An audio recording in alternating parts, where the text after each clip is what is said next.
Hey friends, how are you? Hope so you are watching my lectures on legal terms and phrases. Myself Neetu Gupta from NLS Bangalore.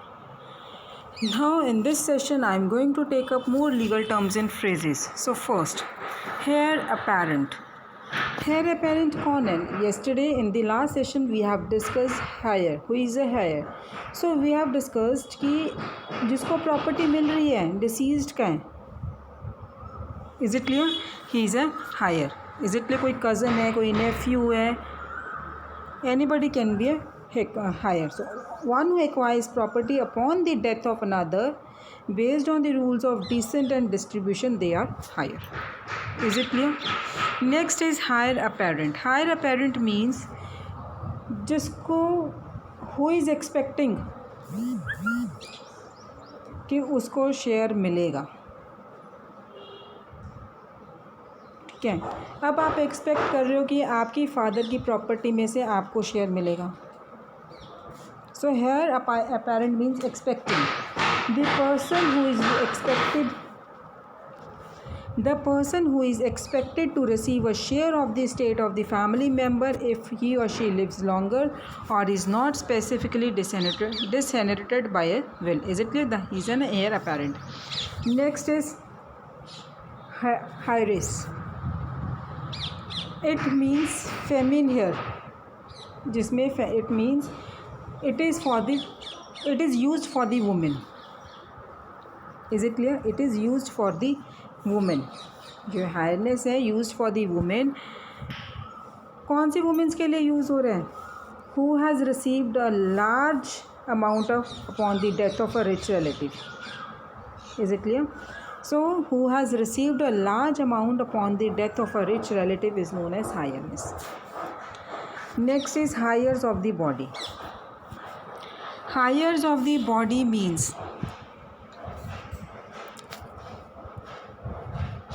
descendants, जैसे कि बच्चे हो गए हैं, grand children हो गए हैं. Is it clear? अगर ये ब्लड लाइन टूट जाती है मीन्स कि देयर इज़ नो डिसेंडेंट, तो प्रॉपर्टी किसको जाएगी? Property will revert back to the nearest relative. जो ओनर का सबसे क्लोज रिलेटिव होगा उसके पास चली जाएगी. Is it clear? Next is held. Held क्या है? कि कोर्ट ने क्या डिसाइड किया, कोर्ट ने क्या डिसीजन दिया, that is held. Court held that the contract was valid. Next hereditament. Hereditament it means किसी भी तरह की प्रॉपर्टी इनहेरिट की जा सकती है. किसी भी तरह की प्रॉपर्टी इनहेरिट की जा सकती है. Is it clear? ये पहले क्या विल्स और डीड में ये टर्म यूज़ होती थी. Next hidden asset. What do you mean by the hidden asset? जो आप बिजनेस की अकाउंट बुक्स में नहीं है शो किया गया है, that is a hidden asset. Is it clear? किस पर्पस से? फॉर एस्केपिंग टैक्स या फिर बैंक्रप्सी ट्रस्टी से हाइड कर रहे हैं वो, that is a hidden asset. Next is highway. Highway सबको पता है कि क्या है ये? एवरीबडी नोज़ कि व्हाट इज़ हाईवे. किसको कहते हो हाईवे? आप सबने सुना हुआ ये वर्ड. जो भी कोई रोड है, कोई पब्लिक स्ट्रीट है, कैनाल है, विच कोई भी पब्लिक उसको यूज़ कर सकती है. लेकिन ये नहीं है कि वो उसके रोड ट्रैफिक रूल्स वायलेट कर रहा है. अगर वो कह रहा है कि ये तो पब्लिक रोड है, पब्लिक स्ट्रीट है, I have right to use, तो इट डजेंट मीन कि he will violate the traffic rules. तो उसको अगर वो यूज़ करना है, he has to follow the rules. Is it clear? That is a highway. So you can say कि to use a highway is a privilege, but it is not an absolute right. Hit and run. Next, hit and run. क्या होता है अभी? ये भी सबने सुना है कि एक ड्राइवर ने क्राइम कमिट किया है and he is involve in collusion with another vehicle, property or human being. Is it clear? जिसको अपना नाम देना ही पड़ता है, अपनी लाइसेंस का नंबर देना पड़ता है, या कोई और इन्फॉर्मेशन है वो देनी पड़ती है, ठीक है, इंजर्ड पार्टी को, या कोई विटनेस है, कोई ऑफिसर है। So it mean hit and run में क्या है कि अगर प्रॉपर्टी डैमेज हो रही है और वहाँ पे कोई पर्सन प्रेजेंट नहीं था, वहाँ कोई सिर्फ प्रॉपर्टी डैमेज हो रही है, see what I am saying, only property is being damaged and no person is present, तो उसमें क्या होगा, leaving the information attach to the damage property में be sufficient, provided that the person causing the accident makes a report to the police. Clear? So hit and run cases में क्या है कि driver of the vehicle he is involve in collusion with the another vehicle, property या human being, that is hit and run cases है आपके। Next, hobby loss. Hobby loss में क्या, अगर हम इनकम टैक्स के अकॉर्डिंग देखते हैं, जिस एक्टिविटी में आप इंगेज्ड हो, बिजनेस एक्टिविटी में इंगेज्ड हो, और वो भी किस पर्पज़ के लिए, आप for enjoyment more than the profit, उस बिजनेस एक्टिविटी से लॉस हो रहा है, that loss can be deducted against the annual income only. Is it clear? Next, hold harmless.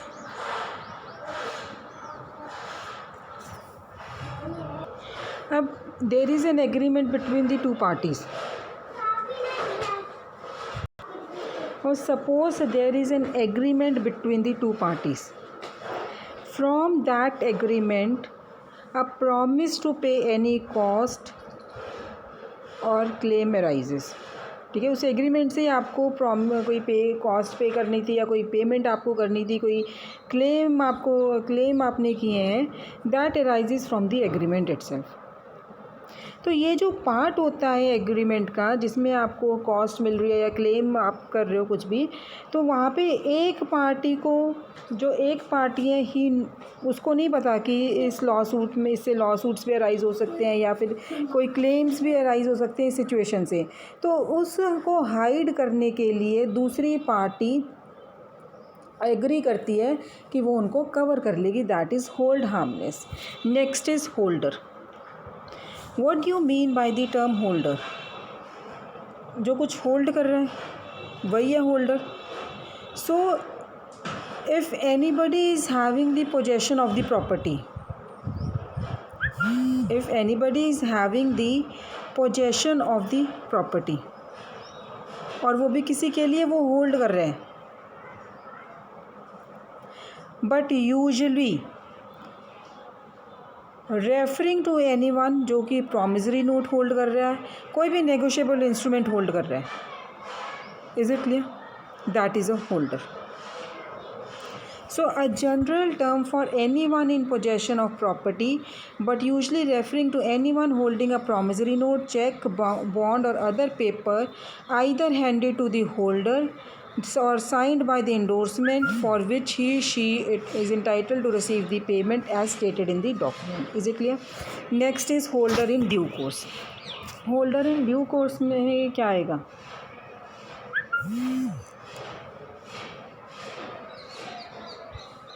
So holder in due course means अगर कोई person कोई negotiable instrument hold कर रहा है, for example anyone is holding a check or anyone holding a promissory note, उसकी value है वो good faith में रिसीव भी कर रहा है, उसके माइंड में कुछ ऐसा नहीं है कि that is not a good, उसे है कि गुड फेथ में he is holding a promissory note और जिसको उसको वैल्यू भी मिल रही है। Is it clear? Such a holder is entitled to payment by the maker of the check or note, so that is holder in due course. Now next is the holding. Holding क्या है? Hold हमने पहले पढ़ा था, क्या पढ़ा है, sorry held हमने पहले पढ़ा था, तो क्या पढ़ा था held? कोई भी रूल, अगर कोई कोर्ट का डिसीजन है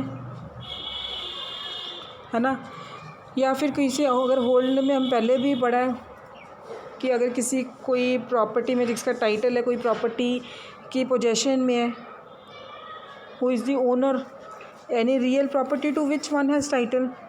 कोई आप बिजनेस में इन्वेस्ट कर रहे हो, किसी के लिए पोजेशन है आपकी प्रॉपर्टी में, that is a holding. Next is holding company. Holding company means generally corporation है,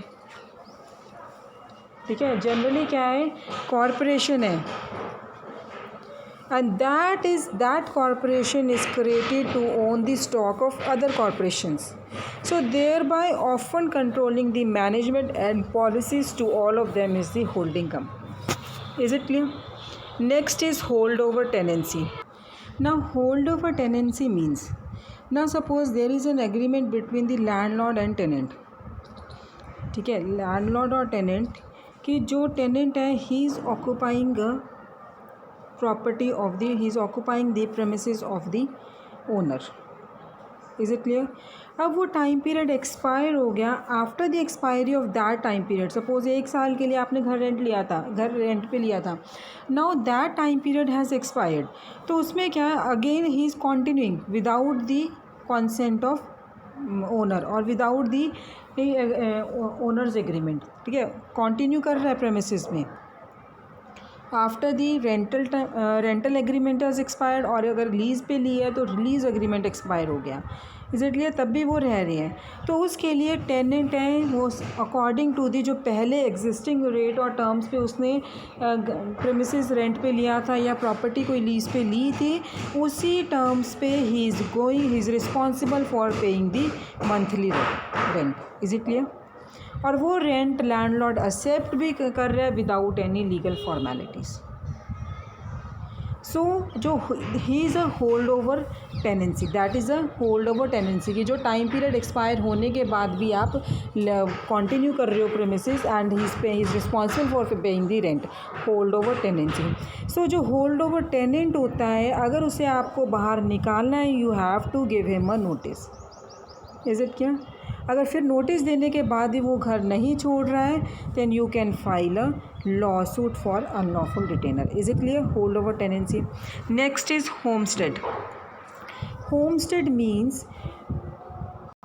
सो इट मीन्स कि जहाँ पे हाउस है या फिर काफ़ी हाउस ओनर्स हैं जो कि राइटिंग में डिक्लेयर करते हैं, specially the head of the house writing में डिक्लेयर करेगा कि ये फैमिली का प्रिंसिपल हाउस है, प्रिंसिपल ड्वेलिंग है।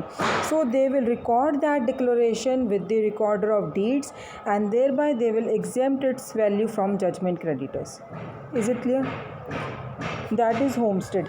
Next is home town. Home town means very simple, जब आप किसी के फेवर कर रहे हो कि ये तो हमारी जगह से ही बिलोंग करते हैं। Is it clear? That is a home town. तो ये जनरली उनके लिए यूज़ हो रही है टर्म जहाँ पे एक लोकल जज है वो फेवर करता है लोकल लॉयर्स को, अटॉर्नीज़ को over those from out of the town. Is it clear? That is home town. Next is homicide. Homicide क्या है? ये पहले भी हम डिस्कस कर चुके हैं। एक पर्सन दूसरे को मार रहे हैं। Is it clear? Killing of a human being due to the act और ओमिशन ऑफ अनदर। मर्डर्स आ गई हैं इसमें।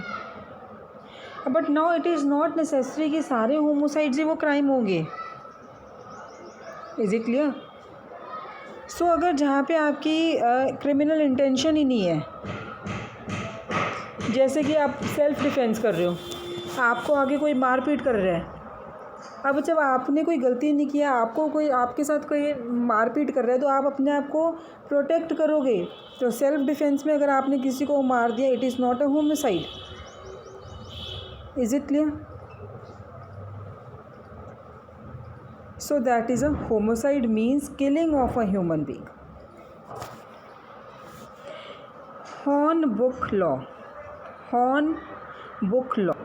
It means कि जो already accepted principles हैं जिसको further explanation उसको explain करने की ज़रूरत नहीं है, that is a Hornbook law.